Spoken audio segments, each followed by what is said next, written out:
જરા વિચારો, જો તમે આજે કામ કરવાનું બંધ કરી દો તો તમારા પૈસા કેટલા સમય સુધી ચાલશે? 1 મહિનો કે કદાચ ફક્ત 3 દિવસ? અને શું તેની સાથે તમારું જીવન પણ અટકી જશે? શું તમે ક્યારેય એવી સિસ્ટમ વિશે વિચાર્યું છે જ્યાં તમે કામ કર્યા વિના પૈસા કમાઈ શકો છો? એવી સિસ્ટમ જ્યાં તમારે તમારા બાળકોના શિક્ષણ કે તમારા માતા પિતાના તબીબી ખર્ચની ચિંતા કરવાની જરૂર નહીં પડે? તે સ્વપ્ન જેવું લાગે છે, પરંતુ તે અશક્ય નથી. ટોની રોબિન્સે 38 શ્રીમંત વ્યક્તિઓ દ્વારા શેર કરેલા રહસ્યો શીખ્યા. એવા રહસ્યો જે લાખો લોકો જાણવા માંગે છે, પરંતુ ભાગ્યે જ કહેવામાં આવે છે. આ અંતરદૃષ્ટિમાંથી 7 સૂત્રો બહાર આવ્યા જે એક સામાન્ય વ્યક્તિને ખરેખર શ્રીમંત વ્યક્તિમાં ફેરવવા સક્ષમ છે.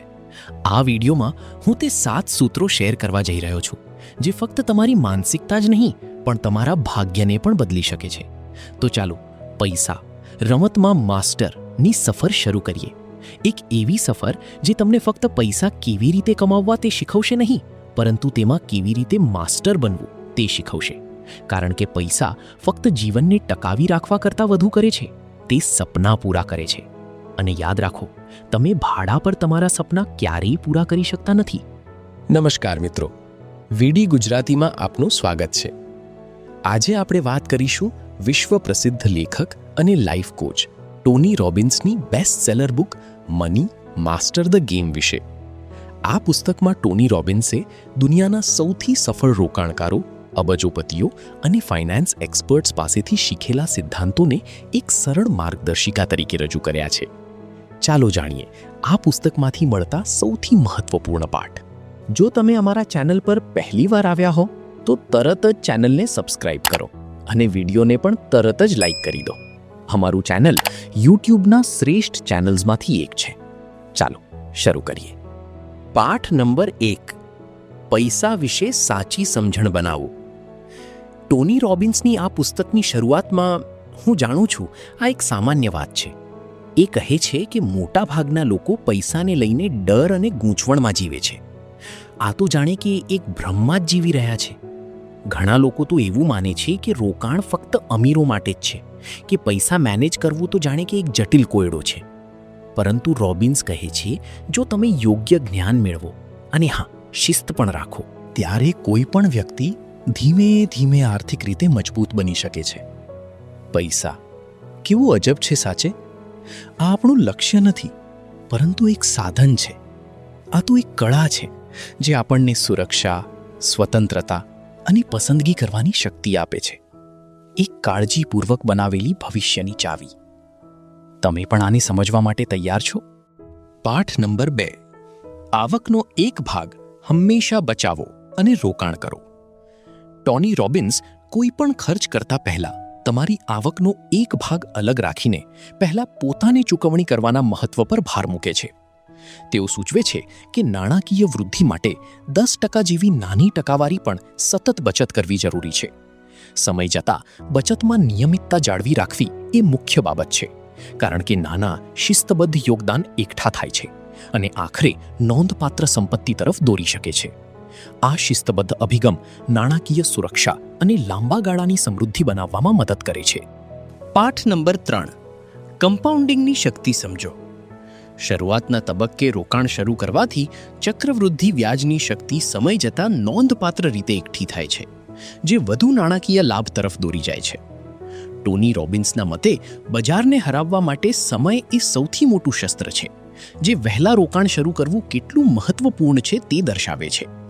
આમ કરીને રોકાણકારો તેમના સંભવિત વળતરને મહત્તમ કરી શકે છે, લાંબા ગાળાના વિકાસનો લાભ લઈ શકે છે અને કુદરતી ચક્રવૃદ્ધિ પ્રક્રિયા દ્વારા વધુ અસરકારક રીતે સંપત્તિનું નિર્માણ કરી શકે છે. પાઠ નંબર 4, ફી અને છુપાયેલા ખર્ચથી સાવધાન રહો. આ પુસ્તકમાં ટોની રોબિન્સ એક મહત્વપૂર્ણ ચેતવણી આપે છે. રોકાણ કરતી વખતે ફી અને ચાર્જિસ પર ધ્યાન આપવું ખૂબ જ જરૂરી છે. ઘણા ફંડ્સ અને એડવાઇઝર્સ જેમ કે છુપાયેલા શિકારની જેમ ઊંચી ફી વસૂલ કરે છે, જે લાંબા ગાળે તમારા રિટર્નને કાપી નાખે છે.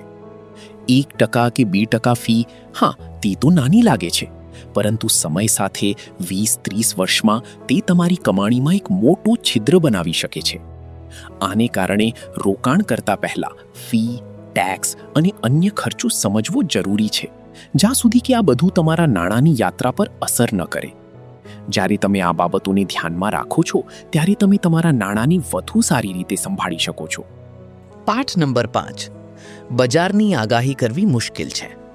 ટોની રોબિન્સ કહે છે કે શેર બજાર ક્યારે ઊંચે જશે અને ક્યારે નીચે, આ તો એક પ્રકારનું ભવિષ્યવાણી છે, જેમ કે વાદળોમાં છુપાયેલા તારા. કોઈને ખબર નથી. એટલે માર્કેટને ટાઈમ કરવાની કોશિશ કરતા લાંબા ગાળાની યોજના બનાવવી વધુ યોગ્ય છે. બજારમાં તો ઉતાર ચઢાવ તો આવવા જ છે, પરંતુ ડરથી નિર્ણય લેવું, અરે આ તો ખોટું. સફળ રોકાણકારો જેમણે આ સફરમાં કાંટા પાર કર્યા છે, તેઓ શાંત રહે છે, તેઓ લાંબા ગાળે વિચારે છે અને પોતાની યોજના પર ટકેલા રહે છે, જેમ કે એક મજબૂત વૃક્ષ જે પવનમાં પણ ઊભું રહે છે. સાચી વાત તો એ છે કે તમે જો આ માર્ગે આગળ વધશો તો સફળતા તમારા પગલે આવશે. પાઠ નંબર 6. ડાયવર્સિફિકેશન. બધા ઈંડા એક ટોપલીમાં ન મૂકો. પુસ્તકનો બીજો મહત્વનો પાઠ છે વિવિધતા. એટલે કે તમારા બધા પૈસા એક જ જગ્યાએ ન મૂકો. આ રીતે તમે તમારા રોકાણને જુદા જુદા ક્ષેત્રોમાં વહેંચી શકો છો, જેમ કે શેરો, બોન્ડ્સ, રિયલ એસ્ટેટ અને હા, કેશ પણ. જ્યારે તમે આ રીતે રોકાણ કરો છો, ત્યારે જોખમનું તાણ ઓછું થાય છે. એક જગ્યાએ નુકસાન થવાથી બીજું રોકાણ તમને બચાવી શકે છે. આ તો જાણે એક નૃત્ય હોય, જ્યાં એક પગે થોડી બૂમરાણ અને બીજું પગ મજબૂત છે. જ્યારે શહેરોમાં તોફાન આવે, ત્યારે રિયલ એસ્ટેટની મજબૂતી તમને સહારો આપે છે, અને ક્યારેક કેશની શાંતિ એ જ છે જે તમને રાહત આપે છે. આ બધું એક જિગસો પઝલની જેમ છે, જ્યાં દરેક ટુકડો મહત્વનો છે. તો યાદ રાખો, તમારા પૈસાને એક જ જગ્યાએ ન મૂકો, અથવા તમે જોખમમાં પડી શકો છો. પાઠ નંબર 7. ફાઇનાન્શિયલ ફ્રીડમ માટે નંબર નક્કી કરો. ટોની રોબિન્સ એક વાત કહે છે, દરેક વ્યક્તિએ પોતાના માટે એક ફાઇનાન્શિયલ ફ્રીડમ નંબર નક્કી કરવું જોઈએ. આ એ સંખ્યા છે જે તમારી મહિને કેટલા પૈસા જોઈએ છે, જેથી તમે કામની મજબૂરીથી મુક્ત થઈને જીવી શકો. ચાલો એક ઉદાહરણ લઈએ. જો તમને મહિને 50,000 રૂપિયાની જરૂર છે, તો તમારે એવા રોકાણો બનાવવાના છે જે દર મહિને આ રકમ આપે. ઇમેજિન કરો, જ્યારે તમારી પેસિવ ઇન્કમ એ ખર્ચને પાર કરી જાય છે, ત્યારે તમે આર્થિક રીતે સ્વતંત્ર છો. આ એક સ્વપ્ન જેવું લાગે છે, પરંતુ તે શક્ય છે. આર્થિક સ્વતંત્રતા એક એવી લાગણી જે તમને પાંજરમાંથી બહાર નીકળવા જેવી લાગશે. સો વોટ્સ યોર નંબર?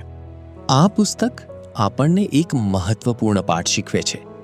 પૈસા કમાવા કરતાં વધુ મહત્વનું છે તે છે પૈસાનું સાચું સંચાલન.